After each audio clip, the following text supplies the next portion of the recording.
So what we got? Got the Manouchetones, and we got guest Daniel John Martin from. Are you still in Paris? Yes, I'm still in Montmartre, which is in Paris.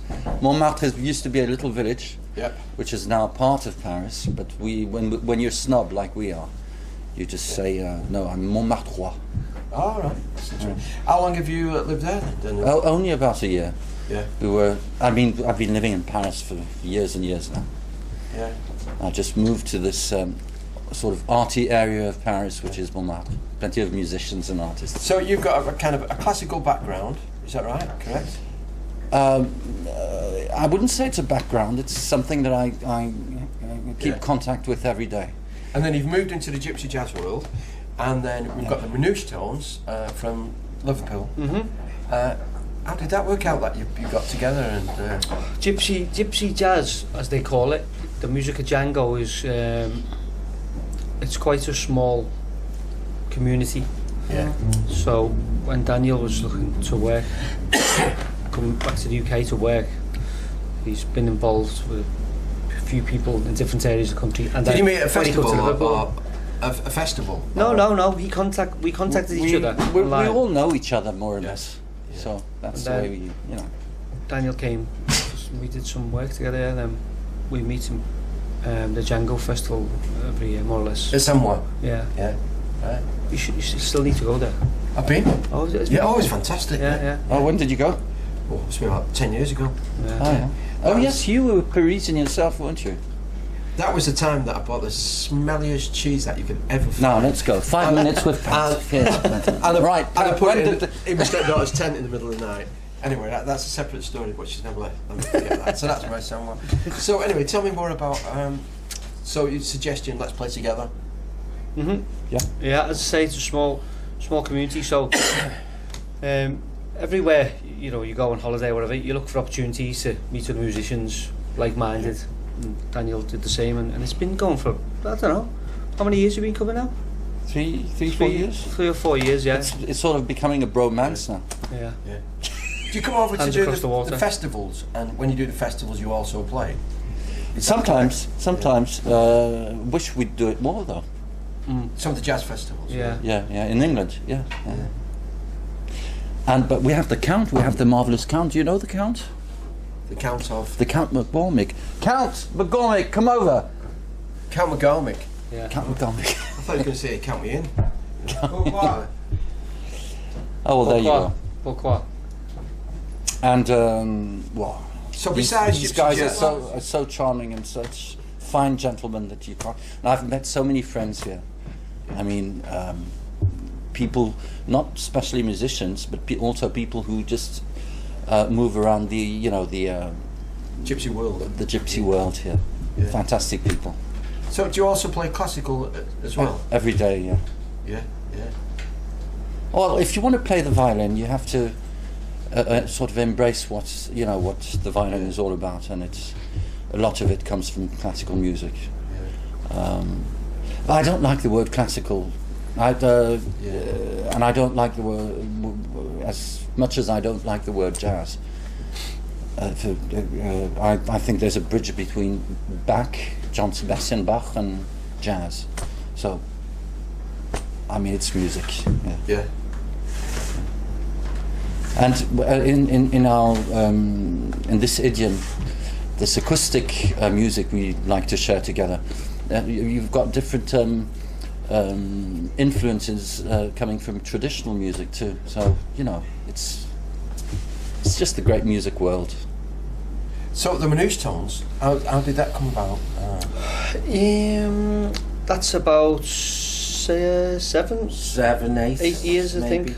Yeah. Carl and I used to play together when we were younger, doing sort of acoustic jazz, acoustic guitar jazz, like more Latin influence. Oh yeah. Like Al Di Meola stuff.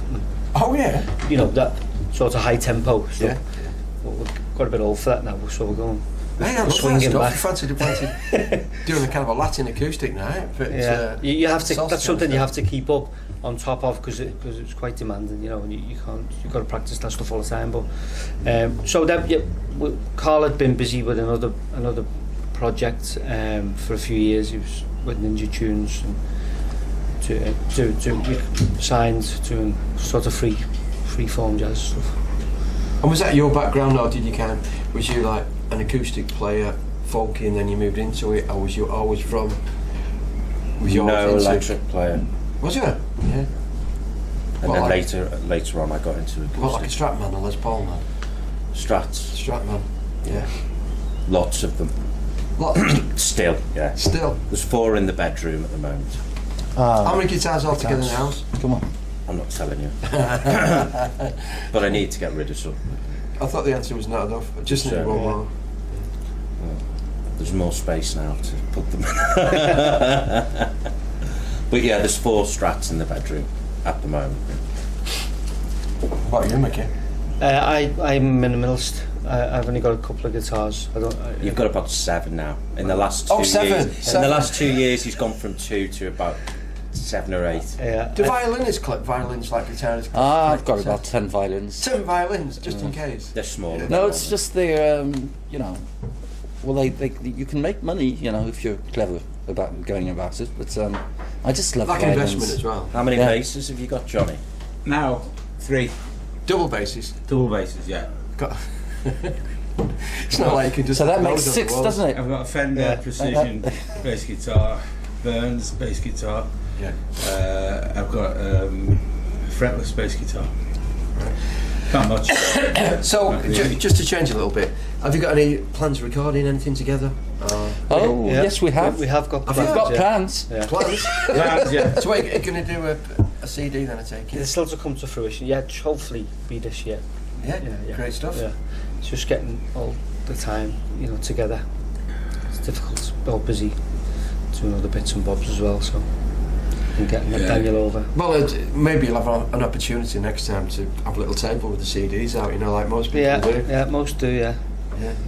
But a lot of them just stream them now, don't they? As well, so. I know it's difficult. We've got Spotify, like on up there, and Us music fans, though, we prefer the physical product, don't we? I always. and also, I think it's killing the music industry a little bit because if you're streaming it on Spotify, you're not buying a CD. No one's making money from that, are they? It's a killer, that. We prefer the shillings directly in our pockets. That's what he meant. Yeah. Well, how else can music progress? As a living? Especially this sort of genre, which is sort of limited. It's a niche market. It's not. You're not getting a lot of coverage from everywhere. A lot of people don't know what it is exactly.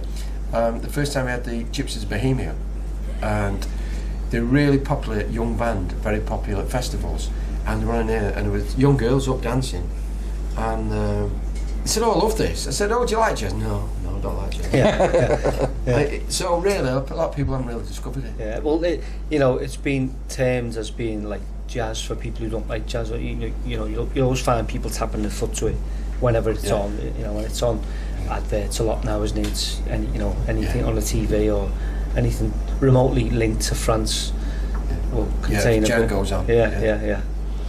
Or a version of it. Yeah. Well, it is a bit of a problem by considering different styles, isn't it? Because a lot of people don't know they like jazz. Yeah. They say they don't like jazz because they don't essentially like the word jazz. Maybe. Well, they just don't know what jazz is. It's what image it conjures up to a lot of people. Yeah. It might be a big band, it might be acapulco, it might be 3 tunes at once, so to speak.